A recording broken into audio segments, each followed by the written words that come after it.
Depuis des siècles, le débat autour de la masturbation oscille entre normalité, tabou et préoccupation morale. Dans notre monde moderne, où la science explique largement nos comportements, il est temps de réexaminer cette pratique et ses implications. Pourquoi un acte apparemment banal peut-il devenir une source de souffrance pour certains? Combien est trop, et quelles solutions propose une approche philosophique comme le stoïcisme pour retrouver un équilibre? Dans cet article, nous aborderons les aspects biologiques, psychologiques et spirituels de la masturbation, en explorant comment elle affecte notre bien-être, notre productivité et notre vie intérieure. Nous examinerons également pourquoi il peut être nécessaire de limiter, voire d'arrêter, cette pratique dans certains cas. Avant d'entrer dans le vif du sujet, je vous invite à aimer cette vidéo pour soutenir la diffusion de cette philosophie. Si vous êtes nouveau ici, bienvenue.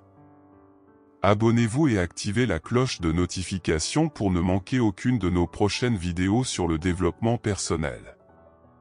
Merci d'avance si vous l'avez fait. Sans plus tarder, commençons. Chapitre 1, une pratique universelle, mais controversée.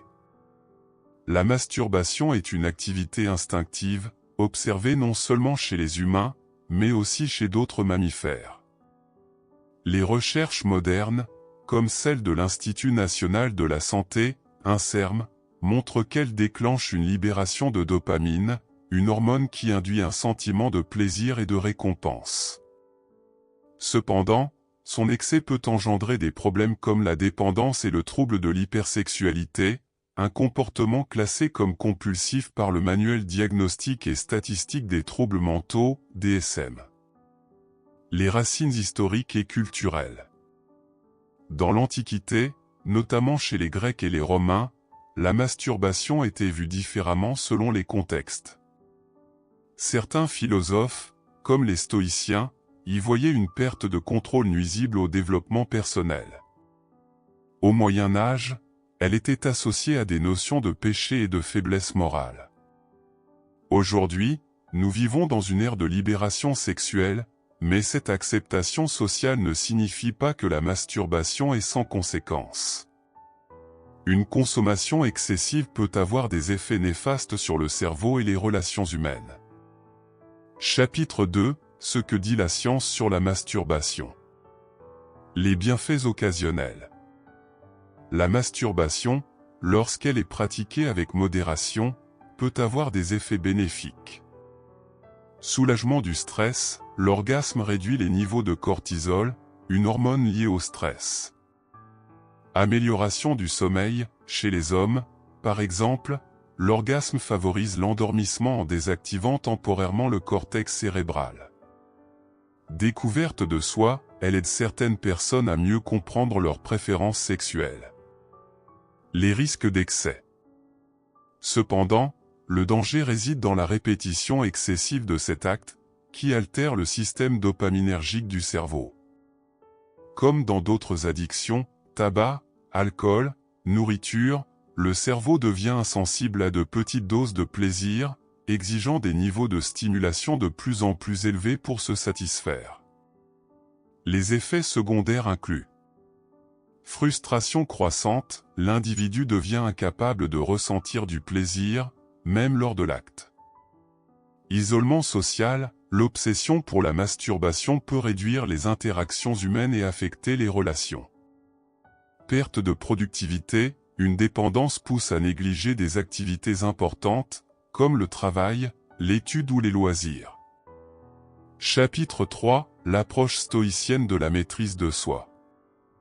Les stoïciens, comme Marc Aurèle et Sénèque, prônaient une vie de modération et de maîtrise des passions. Ils considéraient les plaisirs excessifs comme des distractions qui éloignent les individus de leurs objectifs supérieurs. Voici comment leurs enseignements peuvent s'appliquer à ce problème. Reconnaître le rôle des désirs. Pour les stoïciens, il est naturel de ressentir des désirs, mais il est crucial de ne pas en être esclave.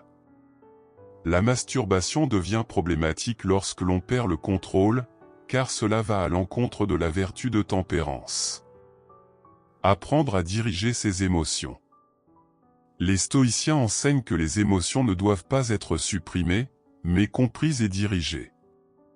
Par exemple, l'envie de se masturber peut être réorientée vers une activité productive, comme la lecture, l'exercice ou la méditation. Trouver la paix intérieure. Épicure disait que la véritable satisfaction ne réside pas dans l'indulgence des plaisirs, mais dans la liberté qu'apporte leur maîtrise. En développant cette discipline, une personne retrouve une paix intérieure durable. Chapitre 4, témoignage inspirant et chemin vers la transformation. Un homme que nous appellerons Alex a vécu cette bataille. Enchaîné à une dépendance à la masturbation, il se sentait vide et honteux après chaque épisode. En adoptant des pratiques stoïciennes comme la méditation, la réflexion sur ses objectifs de vie et la gratitude pour ce qu'il avait, Alex a réussi à réduire sa dépendance. Aujourd'hui, il mène une vie épanouie, en harmonie avec ses valeurs. Chapitre 5, conseils pratiques pour reprendre le contrôle. Si vous êtes préoccupé par votre habitude, voici quelques étapes pour réduire, voire arrêter, la masturbation excessive. 1. Identifier les déclencheurs, est-ce le stress, l'ennui ou l'exposition à du contenu explicite? Éliminer ou minimiser ces éléments.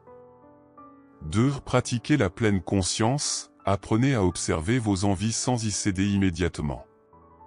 3. Fixez des objectifs clairs, réfléchissez à ce que vous souhaitez accomplir et engagez-vous à investir votre énergie dans ces projets.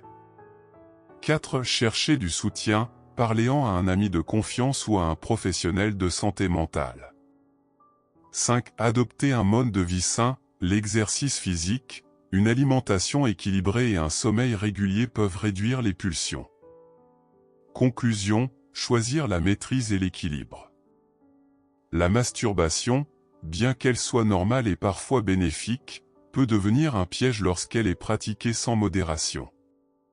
En adoptant une approche stoïcienne, nous pouvons apprendre à diriger nos désirs au lieu de les laisser nous dominer.